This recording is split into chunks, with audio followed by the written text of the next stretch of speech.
Hello friends, welcome to my channel. இன்னைக்கு இந்த வீடியோல வந்து வீட்லயே இயற்கையான முறையில் ஹென்னா ஹேர் பேக் பவுடர் எப்படி தயார் பண்ண போறோம்ன்றத பார்க்க போறீங்க. இந்த ரெசிபி பாத்தீங்கன்னா ரொம்ப ஈஸியான ரெசிபிங்க. இது ரொம்ப கஷ்டப்பட வேண்டிய விஷயமே இல்லை. இந்த பொருட்கள் எல்லாமே ஈஸியா நம்ம மார்க்கெட்ஸ்ல கிடைக்கக்கூடிய பொருட்கள் தான். இந்த பொருட்களை வச்சு தான் நம்ம இப்போ வந்து இந்த ஹேர் பேக் பவுடரை வந்து தயார் பண்ண போறோம். இப்போ நீங்க பார்க்குற இந்த எல்லா பொருட்களும் சரி, நீங்க ஃப்ரெஷ்ஷா வாங்கிட்டு வந்து அதை நல்லா வாஷ் பண்ணி அதை க்ளீன் பண்ணதுக்கு அப்புறம் நல்ல உச்சி வெயில்ல ஒரு வாரம் காய விட்டீங்கன்னா இது போல உங்களுக்கு கிடைக்கும். பாருங்க, இது வந்து வல்லாரைக்கீரை. இது உங்க ஹேர் growth வந்து இன்க்ரீஸ் பண்ணும். வழுக்கையா இருக்கிற இடத்துல வந்து ஸ்டாப் பண்ணிட்டு அந்த இடத்துல வந்து உங்களுக்கு முடி growthன்றது ஸ்டார்ட் ஆயிடும். ஸோ அதுக்கு தான் இந்த வல்லாரைக்கீரை யூஸ் பண்ணுறோம். அடுத்தது வந்து செம்பருத்தி பூ. இந்த செம்பருத்தி பூ வந்து எனக்கு டெய்லி எனக்கு செடியில் கிடைக்கும். ஸோ ஒவ்வொன்றும் எடுத்து நான் பத்திரமா எடுத்து வச்சது தான் இதெல்லாமே. அடுத்தது செம்பருத்தி இலை. இது உங்கள் முடிக்கு வந்து நல்லா ஷைனிங்காகவும் சாஃப்ட்னஸும் கொடுக்கும். அதே மாதிரி தான் செம்பருத்தி பூவும் கூட. இதுக்கு அடுத்தது வந்து இது வந்து வேப்பிலை இலை. உங்கள் ஸ்கேல்ப்ல ஏதாவது இன்ஃபெக்ஷன் இருந்தால் அது ஃபைட் பண்ணும், அதுக்காக இது யூஸ் பண்ணுறோம். அடுத்ததாக பார்த்தீங்கன்னா இது வந்து கரிசலாங்கண்ணி கீரை. இதுதான் இங்கிலீஷில் பிரிங்கோராஜ் லீவ் சொல்லுவாங்க. இந்த கீரை யூஸ் பண்ணுறதுனால உங்களுக்கு நிறைய விதமான ஹேர் ப்ராப்ளம்ஸ் இருந்தாலும் பூர்த்தி குணமாயிடும். அதாவது ஸ்கேல்ப் இன்ஃபெக்ஷன், அப்புறம் பாக்டீரியா எதுவாக இருந்தாலும் போயிடும். அடுத்தது வந்து ஹென்னா லீவ்ஸ். இதுவும் நல்லா ஹேர் growth இம்ப்ரூவ் பண்ணும். ப்ளஸ் உங்களுக்கு வந்து ஸ்கேல்பில் பிளட் சர்க்குலேஷனும் சரி இன்க்ரீஸ் பண்ணும். அடுத்தது வந்து நெல்லிக்காய். இந்த நெல்லிக்காய் வந்து உங்களோட ஹேர் கலர் வந்து நல்லா டார்க்காக இருக்கக்கூடிய அளவுக்கு உங்களுக்கு உதவும். இதில் பார்த்தீங்கன்னா கிட்டத்தட்ட ஒரு 15 நெல்லிக்காய் இது சின்ன சின்னதாக இப்படி கட் பண்ணி நல்லா காய விட்டதில் இது நல்லா காஞ்சி போயிடுச்சு.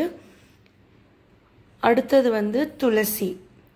இந்த துளசி வந்து எதுக்கு யூஸ் பண்ணுவோம்? நரைமுடி ப்ராப்ளம் சில பேருக்கு நிறைய சின்ன வயசுலேயே இருக்கும் இல்லையா, அது போல் உள்ளவங்களுக்கு வந்து இது யூஸ் பண்ணுறதுனால இந்த நரைமுடி ப்ராப்ளம்ன்றது போயிடும். அதுக்காக தான் இந்த துளசி வந்து நம்ம யூஸ் பண்ணுறோம். இப்போது இது எப்படி பண்ணலாம்னு பார்க்கலாம். இப்போது இது போல் ஒரு மிக்ஸி ஜார் எடுத்துக்கோங்க. இதை எடுத்து இப்போ எடுத்து வச்சுருக்க இந்த எல்லா பொருளையும் சரி இந்த மிக்ஸி ஜாரில் போட்டு ஆட் பண்ணி நல்லா கிரைண்ட் பண்ணிக்கணும்.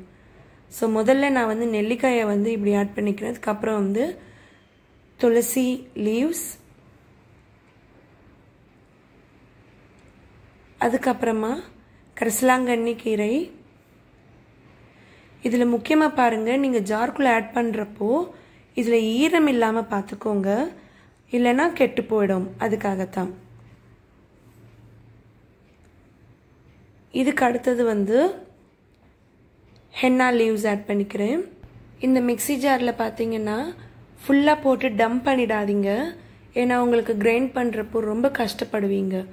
அதனால் வந்து கொஞ்சம் கொஞ்சமாக ஆட் பண்ணி ஃபஸ்ட்டு வந்து கிரைண்ட் பண்ணிக்கிட்டிங்கன்னா ஒரு பாதி பவுடர் கிடைக்கும். அதை எடுத்து ஒரு கிண்ணத்தில் ட்ரான்ஸ்ஃபர் பண்ணதுக்கப்புறம் நீங்கள் மிச்சத்தை வந்து அதே போல் கிரைண்ட் பண்ணிக்கோங்க. இப்போது இதில் வந்து செம்பருத்தி பூவை ஆட் பண்ணிக்கிறேன்.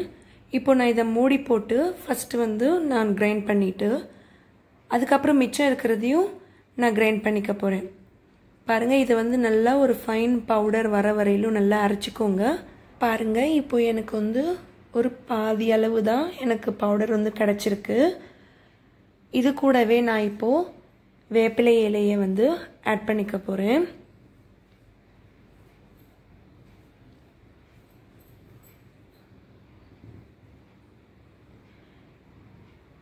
இது கூட வந்து செம்பருத்தி இலை,